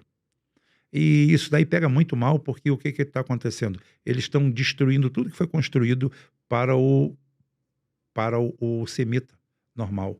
Então, o que acontece? Eles estão começando a ser perseguidos em outros lugares. O cara que não tem nada a ver com isso, o judeu que não tem nada a ver com isso, está sendo visto de olho virado pelo que eles estão fazendo lá. Não se justifica, não existe nada disso. Se eu fui roubado aqui e se o cara sequestrou a minha família e levou para o Morro da Mangueira ou se levou para a Rocinha, não justifica eu bombardear a Rocinha. Matar mulher, criança, é um negócio. Eu tenho que ir atrás de quem cometeu o crime. Se eu não tiver capacidade, eu que me capacite para isso. É o que tem que ser feito. Mas lá não. Lá é uma destruição étnica e regional. Eles querem aquela região, inclusive o próprio Trump. Só que o Trump que ele fala de manhã não vale para de tarde. Ele falou que ia transformar a cidade. Outra coisa que eu quero dizer aqui para você é o seguinte, não vai ter sanção nenhuma não, tá? No máximo 10% aí do Brasil. Tá? Não vai ter sanção nenhuma não. Na hora H. Quando você fala não vai ter sanção, o que seria? Porque, cara, essas sanções, essa taxação de 50% vai explodir em cima dos Estados Unidos. Não é o Brasil. Você sabe quanto que significa? Você acredita que o Lula vai voltar? Ele vai ter a coragem de falar assim, bom, vocês vão taxar a gente 50, o Brasil vai taxar vocês em 50 também. Não, ele já deveria ter feito isso. Eu tô falando que o próprio Trump não vai... Vai dar pra trás. Vai dar para trás. E aí o Lula vai sair ganhando com isso, né? Vai. O movimento é errado de ponta a ponta. Olha, outra coisa, o que está acontecendo com o Trump? O Trump está sendo mal visto pelos aliados. Os americanos estão se tornando um aliado inconveniente, um amigo que só te leva para furada. Até porque ele queria taxar os próprios aliados, né? Exatamente. Ele não só China. Tá achando Canadá, tá achando todo mundo. Então é o seguinte, o que vai acontecer? Aqui, o agronegócio precisa dos Estados Unidos? Precisa e não. Pode achar outro parceiro comercial também, né? É só 5%, 5,4% do agronegócio brasileiro vai para os Estados Unidos. Ou seja, 94,6% do nosso agronegócio não vai para os Estados Unidos. Por exemplo, o Brasil tem uma relação comercial péssima com a Índia, que é o país mais populoso do planeta. A gente só precisa disso aqui, um pedacinho da Índia, para suprir isso aí. A Índia é pobre, a Índia tem 1 bilhão e 500 milhões de pessoas. Quem tem esse todo mundo de gente não é pobre. Tá? Então é o seguinte, o Brasil só precisa disso aí. A África hoje é um parceiro comercial fraco para o Brasil. A África tem mais 1 bilhão e 400 milhões de habitantes e 54 países. Exato. Então é o seguinte,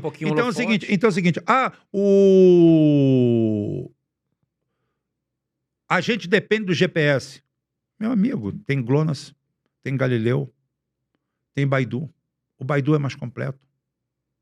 O GLONASS é mais preciso. E tem o Galileu. E ainda tem 2 regionais, um do Japão e outro... Tô querendo lembrar aqui. Tem mais 2 independentes. Da Índia. Rubão, você não acha que o BRICS poderia criar uma própria moeda? O BRICS... Começar a transacionar com a própria moeda ao invés de dólar? Não, mas aí que tá. O BRICS hoje, ele transaciona com o dólar também. Mas ele não transaciona só com o dólar. Ele transaciona com as moedas originais. Esse é o grande problema. Por exemplo, a China não interessa que o dólar amanhã passe a não valer nada. Porque a China tem muito dólar. A China, por exemplo, acabou de derramar de uma vez só 57 bilhões de dólares a semana passada no mercado. Ela usou como dinheiro. Foi lá, abriu o cofre, falou assim, eu não quero mais esse dinheiro aqui, eu vou comprar alguma coisa com ele. Tá? Então, quer Então dizer, não é interesse da China desvalorizar o dólar. não há interesse, não há interesse. E outra coisa, por incrível que pareça, se o dólar hoje cai a metade do valor dele, os Estados Unidos está salvo. Se o dólar hoje passar a valer 2,50, os Estados Unidos está salvo. Porque a dívida dele cai a metade. A dívida dele cai a metade. Ah. Só não vai cair, sabe por quê? Porque quem manda nos Estados Unidos é quem manda no Brasil. É o rentismo. Uhum. Não é a produção. Você só vê bilionário de papel. Bilionário de tudo quanto é lado. Bilionário fulano, bilionário ciclano. Mas o que o cara tem? Não, ele é dono do Facebook. Ele tem vale 30 Só bilhões. de ações, né? Vale só de ações. Aí você chega e fala assim... E no banco não tem nada. Vamos fritar um pastel. Não tem. Como você fala assim... Quando esses caras que dizem que têm dinheiro se reúnem com aqueles sheiks árabes, aí eles descobrem quem tem dinheiro mesmo. Que são os árabes, né? Que são os árabes. O cara abre o cofre e, meu amigo, pega aí o que você quiser. Tá? Os caras têm dinheiro, de verdade. Os caras vendem petróleo, e petróleo é recebido antecipadamente. Não é nem à vista. Petróleo se recebe antecipadamente. Você cria um crédito, você tem um crédito lá, tá? Você abriu o SBLC, o dinheiro já vai direto para a conta. Tá? Então é o seguinte, e qualquer naviozinho merda, 20, 30 milhões de dólares. Índice de lucratividade do petróleo árabe hoje, em torno de 90%. É um petróleo de muita qualidade, né? Não precisa muita coisa para deixar cara, ali. Não é só muita qualidade, tá? É como ele é produzido. É como ele é produzido. Por exemplo, o petróleo brasileiro, nós temos muito petróleo. Agora, o nosso petróleo é caro. O nosso petróleo é difícil. Para buscar ele é muito difícil, né? Dá um lucro terrível. Dá muito lucro. Mas, mesmo assim, ele é difícil. Agora, lá não. O cara pega uma marreta no chão e já sai petróleo. Lá o cara fala assim, tive um sonho essa noite, tá? Porra, sonhei que ia achar água. Aí, vai lá, fura o terreno no fundo do quintal. Achou petróleo. Infelizmente, mais petróleo. Muito mais barato do que... Então é o seguinte, eles produzem... Aqui a gente tem que furar 5 mil metros, 6 mil metros. A gente tem que passar uma coluna d'água de 1.500 metros, 2.000 metros. Toda a tecnologia, tudo isso aí. Então é o seguinte, o custo de produção deles é nada. É irrisório, É irrisório. O lucro deles é absurdo, né? É absurdo. Absurdo. Os caras não têm o que fazer com dinheiro. Aí criou-se essa história de superbilionários para contrapor o nível de miséria que existe nos Estados Unidos hoje. Pobreza. O primeiro mundo que a gente chamava de Europa e Estados Unidos, cara, está ficando na miséria. Mas agora o que os Estados Unidos têm de muita força, e voltando para a questão geopolítica, é a força militar, né? Você acha que Israel... Primeiro, você acha que o Trump, os Estados Unidos como um todo, têm utilizado Israel como uma peça no tabuleiro para bater nos inimigos aí no Irã? Enfim, Israel é uma peça sendo movida pelos Estados Unidos ou não? Você acha que Israel tem os interesses próprios? Não, hoje o lobby sionista que existe faz os Estados Unidos ser mexido por Israel. E o armamento hoje não significa nada. Provou a guerra da Ucrânia. Porque do outro lado também tem. E outra coisa, onde você mete a pata, do outro lado mete a pata. Senão ele já teria entrado na Venezuela e acabado com a Venezuela. Mas existe o contraponto. Existiu na Guerra Fria inteira e voltou a existir. Se você ameaçar alguém de alguma coisa, aquele cara grita para o outro lado e os dois fecham e você entra num impasse. Aí o que acontece? Eles usam países menores para fazerem as guerras entre eles, para tentar, por exemplo, a guerra da Ucrânia é uma tentativa de desestabilizar o regime russo, desestabilizar o Putin. Só que o cálculo foi mal feito. O cálculo foi mal feito, deu errado. Está lá a guerra até hoje. A guerra para a Ucrânia é uma guerra. Para a Rússia é uma operação especial. Tem perdas? Tem. Mas você vê que com tudo isso aí, a Rússia está crescendo 4% ao ano. Mesmo com as sanções, ela continua Mesmo com crescendo. as sanções. E outra coisa, as sanções deram independência para ela. A partir do momento que você sancionou, você proibiu ele de ele comprar o seu óculos, ele vai lá e faz. A médio prazo é um tiro no seu pé. Você está tornando as pessoas totalmente independentes de você. Você, em vez de criar um círculo de interdependência, não. Você simplesmente está colocando em que as pessoas se tornem livres de você. Fala assim, ó, não quero mais você. Então, o mapa geopolítico hoje, o Ocidente entrou num beco sem saída. Porque você vê só na Europa. Na Europa ninguém mais trabalha. Uhum. Quem trabalha é o imigrante. Quem trabalha é o muçulmano. Quem transa é muçulmano. Quem tem filho é muçulmano. O americano, hoje, o europeu médio está saindo de casa com 40 anos de idade, casado com alguém do sexo dele. Tem Ah, muito indiano na Europa agora. não, tem muito indiano, marroquino. E o cara tem uma estrutura familiar. O cara tem aquela bodega, tem aquela mulher, tem 10 filhos, tem índice de natalidade. Há 10 anos atrás, eu falei, em 30 anos a Europa vai ser muçulmana. Como eu falei, há 10 anos atrás, bota 20. Eu não errei. Tá? Os muçulmanos estão tomando conta daquilo lá. Agora, ô Rubão, se a gente pegar aqui no Brasil, na visão do Lula, sempre que enquanto tava aquele terror, né, míssil pra cá, míssil pra lá, e, por exemplo, o Irã atacava Israel, não tinha uma declaração ali da equipe do Lula. Mas quando Israel atacava, por exemplo, o Irã, tinha uma declaração do Lula. Qual a sua visão sobre isso? Olha, a visão é que o Lula tem uma posição pró-Irã, tá? E eu também tenho. Eu também tenho porque foi Israel que atacou o Irã. Israel fala das bombas atômicas. Netanyahu fala o mesmo discurso contra o Irã desde 1996. Eu tenho vídeo lá dele desde 96, ele falando a mesma coisa. Temos que parar o Irã porque eles querem ser a força hegemônica naquela região. Tá? E dessa vez eles partiram para dentro do Irã, acharam que tinham neutralizado o Irã e não tinham neutralizado, porque o Irã focalizou em cima do que ele poderia desenvolver de melhor, ou seja, o melhor custo-benefício. Qual o melhor custo-benefício hoje no mundo para qualquer força armada? É drone e míssil. Porque você, pelo preço, um F-35 dá para você comprar 100 mísseis hipersônicos. 100 a 200. Uhum. E o avião você tem um só. Um avião que leva um piloto lá dentro, que te custou caro, que levou 5, 7, 10 anos para você formar ele. E pode ser abatido, Ele né? só tem no máximo 5 anos de vida ativa. Piloto. Top. Depois disso, Muito remoto estresse. reposto. Não, é estresse, a falta de reflexo, é tudo no topo. Sim. Tá? Então é o seguinte, o que acontece? O Irã fez o dever de casa, se armou, negócio. E Israel, desde 96, bate na mesma tecla.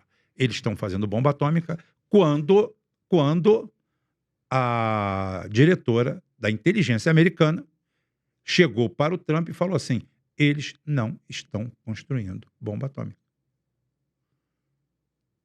E o Trump falou assim, você está errada. Quem é Trump para pegar a chefe da espionagem americana, que chegou e falou assim, eles não estão fazendo bomba. Mas esse ataque agora que os Estados Unidos fez dentro do Irã com os aviões, avião invisível, falando que acabaram com as armas nucleares do Irã? Aquilo foi uma farsa. Aquilo ali foi uma pantomima. Aquilo ali foi um jeito de todo mundo sair bem. Aquilo foi um jeito de fazer um cessar-fogo aonde existe uma pantomima. Porque outra coisa desse cenário todo é o seguinte, nós estamos falando do cenário de enfrentamento. Agora, existe o cenário de negociação também, que você não está vendo. A geopolítica não tem ética, não tem moral, não tem nada, tem resultado. Então é o seguinte, tudo que aconteceu agora aconteceu a mesma coisa quando os Estados Unidos matou o Soleimani, tá? Em 2021, acho que se não me engano. Você ataca, faz o que tem que fazer, eu vou lá, retalio e fica 0-0. Eles foram lá, acabaram com a base americana no Catar. Ou no Kuwait, acho que foi no Catar. Não, foi no Catar, foi no Foi no Catar. Catar. Os Estados Unidos ficou quieto também, perdeu a base, tá tudo bem, não tinha mais ninguém, foi avisado, tá? E blá, blá, blá, blá, blá, blá. Aquilo ali, para mim, foi o maior blá, blá, blá. E em cima daquilo ali, teve o cessar-fogo. Seria muito bom se aquilo ali evoluísse. Mas o problema é que Netanyahu não quer. Netanyahu está puto, revoltado, aquela turma de sionistas está revoltada, porque eles efetivamente botaram na cabeça que eles são a raça superior e que eles podem tudo, mas bancado pelos Estados Unidos, não por eles, e querem continuar a briga. E eu falo para você, você pode me cobrar depois, se eles continuarem, der um passo em relação à briga, eles vão ser extintos. Israel, você fala. Israel tem um problema seríssimo. Israel tem um problema seríssimo. As pessoas não... Israel tem 20 mil quilômetros quadrados. É um território pequeno, né? Muito pequeno. É do tamanho de Sergipe. E a região habitada é a metade disso. O Irã é muito maior, no caso. O Irã tem 1,5 milhão de quilômetros quadrados. Muito maior. Muito maior. E a força militar de ambos, Israel e Irã? A força militar que você pode dizer deles é que voa. Não existe nenhum tipo de chance de confrontação por terra. Porque entre eles tem 1.500, 2.000 quilômetros de países. Né? Inclusive, tudo que está acontecendo agora na Síria é desdobramento desses ataques. Estão dizendo que se eles forem atacar o Irã de novo, o espaço aéreo da Síria vai ser fechado. Não vão aceitar. Aviões ali protegendo Israel. Quando os mísseis do Irã atacaram Israel e acertaram Israel, eles antes foram atacados por 13 forças aéreas. Força aérea inglesa, francesa, americana, árabe, de Omã, do Catar, da Turquia, do Kuwait, do Iraque. Foram 13. Eu contei 13. Fiz a relação, contei 13. Esses mísseis levantavam voo, esses drones levantavam voo, eram atacados em todo o caminho e mesmo assim os que chegaram lá fizeram estrago. Estrago violento.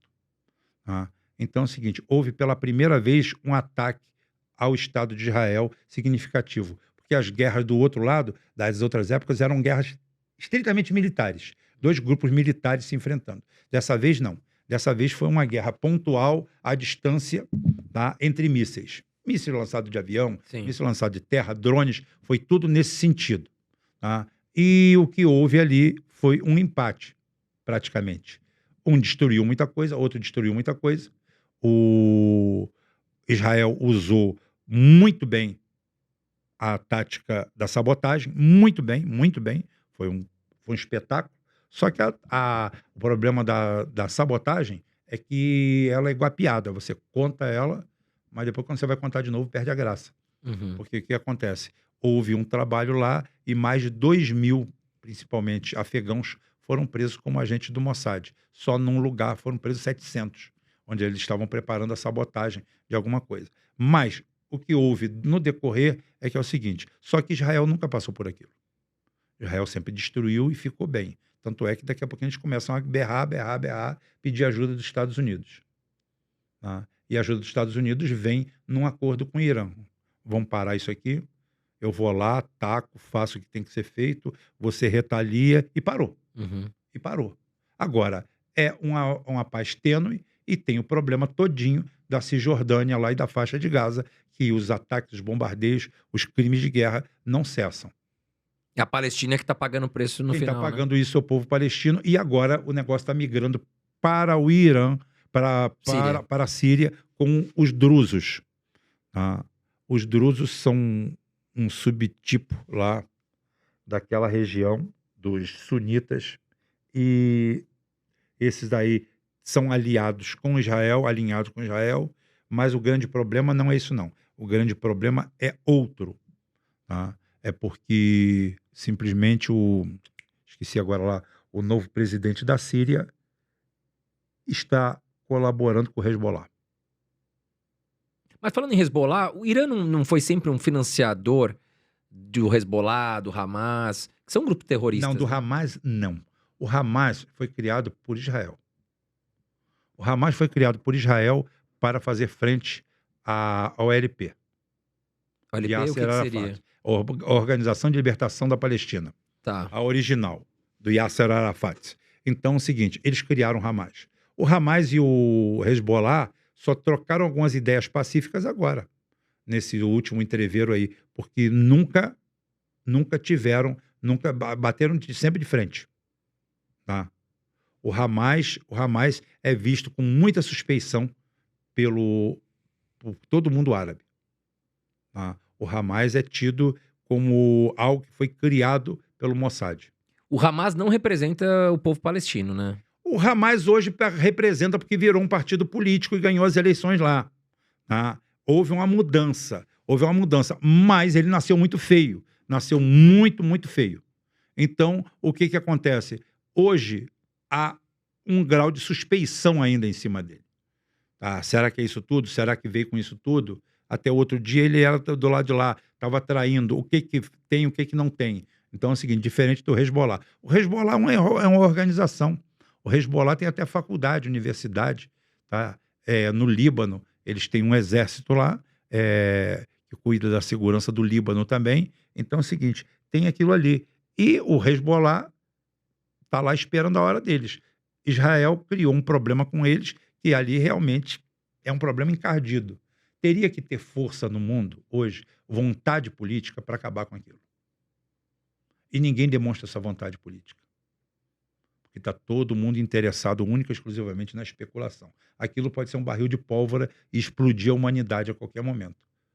Tá? Como foi a Primeira Guerra Mundial, que um ataque a um porra de um monarca vagabundo de 5ª categoria, tá? Lá o Francisco Ferdinando e da mulher dele, e acabou dando na Primeira Guerra Mundial, que desencadeou a Segunda Guerra Mundial. É um fato muito pequeno que forma algo muito grande. É o grande problema que existe ali naquela região. Entendi, Rubão. Vou falar aqui do nosso patrocinador também, né? O Investidor 10. Investidor 10, que parceiro nosso aqui há muitos anos já, é o melhor site para você, né, fazer os seus estudos de ações, fundos imobiliários, ativos no exterior, né? Um site gratuito, tá certo? Que chegou para inovar. Toda semana tem uma novidade lá. Você tem um calendário de pagamentos, dividendos, tudo muito fácil para você se localizar ali. Então, dentro do Investidor 10, você consegue fazer os seus estudos completos, tá? Então, ações, fundos imobiliários, ativos no exterior, é com o site Investidor 10. Vou deixar aqui o QR Code para quem tiver interesse em conhecer, né? E também o link aqui embaixo. Faça uso do nosso link para que você nos dê uma ajuda, tá legal? Rubão, quero te agradecer aqui, né? Quase 2 horas aí de podcast juntos. Tranquilo. Primeira vez aqui, falamos de política, falamos de geopolítica. Da próxima vez a gente fala da vida dos outros, fala de futebol, também não tem problema nenhum, não. Que time que você torce, Rubão? Eu torço pro Fluminense no Rio de Janeiro. Ah, o Fluminense tá bom, pô. Foi o melhor time brasileiro na Copa Mundial. Já voltou. Ninguém dava nada pro Fluminense, o Fluminense foi lá e... e ainda meteram o garfo na gente na semifinal. Era pênalti, né? Então foi bacana. Quando eu falei pro pessoal, eu falei assim, gente, vocês têm que torcer pro Fluminense. Falei assim, não é torcer pro Fluminense por causa do Fluminense, não. Você tem que ficar orgulhoso. Você sabe por quê? E eu usei o exemplo que aconteceu ontem. Ontem o Fluminense jogou com o Cruzeiro e perdeu de 2-0. Veio de lá, jogou contra o Cruzeiro. Eu falei assim, o meu time joga com o time de vocês e ganha, empata e perde. Isso prova que vocês também podem empatar, ganhar ou perder de qualquer time europeu. Exato. Ninguém tem que ter síndrome de vira-lata. Exato. Tá? Todo mundo achou que os europeus iam passar o carro. Exatamente. Todos os times brasileiros, de uma forma ou de outra, foram bem. Foram. O Palmeiras deu muito trabalho para o Chelsea passar. Exatamente. O Palmeiras deu muito trabalho. O goleiro... Vacilou? Vacilou feio. O Chelsea deu sorte. O Chelsea perdeu pro... O Chelsea não caminhou bem com o futebol brasileiro. Ele perdeu pro Flamengo, ganhou do Palmeiras apertadíssimo e ganhou do Fluminense naquelas condições que aconteceram ali. Senão o Fluminense podia estar na final. Podia estar na final tranquilamente. Aí o que eu falo assim, isso prova, o Fluminense é o melhor do mundo. Não, claro que não é, pô. Aquele time, claro que não é. Mas o que prova que qualquer um time brasileiro que levar o jogo a sério vai fazer jogo duro com a Europa. Não é isso tudo. Não é só porque eles ganham o Al Hilal, o que ele gasta por mês, o Fluminense não gasta por ano. Exato. Tá? Só de premiação ali foi acho que €1 milhão por jogador. Por ter ganho do Manchester City, né? Do Manchester City. Foi absurdo. Os caras têm muito dinheiro. Exatamente. É muita grana. E os outros times, o Chelsea mesmo, pega os 4 times brasileiros que foram lá, o Chelsea gasta mais que os 4 juntos e ainda sobra dinheiro. Exatamente. Os caras que... Não, e você vê só, o João Pedro eles contrataram no meio é uma sacanagem. Sim. Eles tiraram 430 milhões. Exato. O mesmo valor do elenco inteiro do Fluminense. Estamos aqui para comprar um jogador. Fez a diferença, né? Fez a diferença e olha a mobilidade que eles têm. Exato. É muito dinheiro. Brincadeira. Rubão, foi legal. palavras finais aí, o recado final para os nossos telespectadores. Aonde te encontrar, vamos reforçar, né? Para o pessoal ir lá te seguir também. Você vai me encontrar no canal Geoforça todos os dias, tá? Todos os dias, normalmente 9h30, 9h45.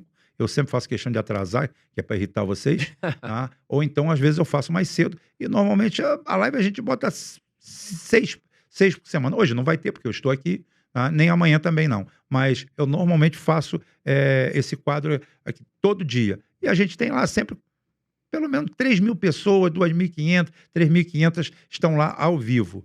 E a gente trata isso daí, por mais que eu possa ter incomodado você nas suas convicções, eu quero te dizer que tudo que eu falei aqui é baseado em fatos. Né? Não é baseado em achismo, não é baseado em ódio, não é baseado em nada. É na verdade, é o que está acontecendo no mundo. O mundo está mudando. Nós estamos na Terceira Guerra Mundial. Isso aqui é Terceira Guerra Mundial. Bota você na cabeça. Isso aqui é Terceira Guerra Mundial. Eu trato desde março de 2022... No meu canal tem um símbolozinho, Terceira Guerra Mundial. Isso aqui é Terceira Guerra Mundial. Não, não é não, Roberto. É porque a Terceira Guerra Mundial, ela se desenvolve de uma forma diferente. O mundo está em conflito. E outra coisa, guerra, você só determina quando ela começou, depois que ela acaba. Aí é que você vai ver quando que ela começou. A Segunda Guerra Mundial começou quando? Em 39? Uns acham que sim. Outros acham que foi em 40, outros acham que foi em 41, outros acham que isso só acontece quando o ataque a Pearl Harbor, outros só acham que acontece quando a Alemanha invade a União Soviética. Isso é 41. Então é o seguinte, a única coisa certa é quando acaba. Aqui acabou. Agora, aonde começou, você só quando acaba que você vai assim, não, ela começou aqui. Ninguém foi para lá e falou assim, opa, tô indo para a Segunda Guerra Mundial. Ou é a Segunda Guerra Mundial. Isso é uma coisa que você coloca a posteriori. É assim que funciona. Mas, e outra coisa, entenda bem de geopolítica, porque você vai entender o que está acontecendo aqui. E você vai começar a ter certas decepções e você vai começar a enxergar algumas pessoas com outros olhos, com bons olhos. Tá? Então, assista. Eu estou para lançar um curso, ABC da Geopolítica, exatamente dividido em alguns módulos. Tudo simples para a pessoa ver que não tem nada do outro mundo. Geopolítica não tem nada, não é nenhum bicho-papão. O nome pode ser bonito, quem quer botar num filho, geopolítica. Então, geopolítico, vem cá. Então, bota esse nome aí, mas a geopolítica explica muito o que está acontecendo aqui com a gente. E agora, nesse momento, mais do que nunca. As pessoas estão começando a sentir na pele que a gente pode começar a pagar aqui, porque até agora o Brasil não era percebido. Agora nós entramos nessa Terceira Guerra Mundial também. Então, conto com a sua participação lá. Valeu. Valeu, Rubão. Obrigado mais uma vez. Primeira vez de muitas aqui. Espero que você volte muito mais vezes. Com certeza. Aqui no nosso podcast. Pessoal, mais um episódio de Irmãos Dias Podcast se encerra agora, né? E toda semana convidados super especiais, tá bom? Não esqueça, né? Se você gostou desse episódio, aperta o botãozinho de curtir, tá aqui embaixo, né? Te agradeço muito. Um grande abraço e até a próxima.